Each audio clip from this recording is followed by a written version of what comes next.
Welcome back to Swordbox Ministries. Thank you for joining us today. I'll be stepping in for Mick as he's a bit under the weather. Please stand with me today in prayer for both Mickey and Sandy, as they're both in need of God's comfort and healing in their lives right now. Today we continue on with our series on the book of James. James's entire letter is instructing us to live in reliance on God's grace. That sounds tame enough until James applies it to actual practice, such as ending hatred and fights. Now we see just how radical this proposition of grace reliance really is. How do we manage not to curse people who treat us with such hostility and injustice? The answer is the course that James has described: examinations of one's own desires. Do you want God instead of the world? Turn from your sin and rely on God's grace. Today we come to James chapter 4, verses 11 and 12. Do not speak evil of one another, brethren.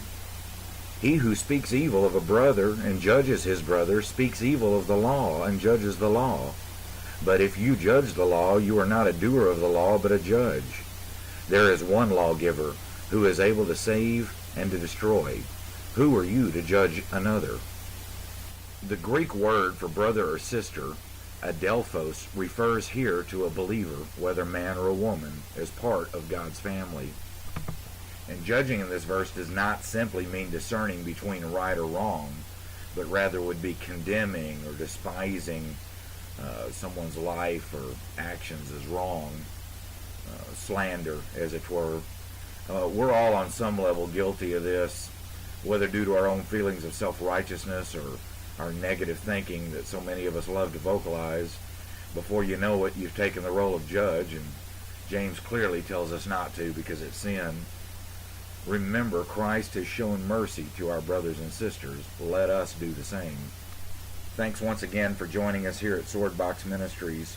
We really appreciate the time that y'all spend with us each day. Come back tomorrow as we continue this series on James. And when we wrap this up, Mickey's going to begin a series on devils, scheduled to start on Halloween. Also, once again, please remember Sandy and Mickey in your prayers today. God bless you, and we'll see you back here tomorrow.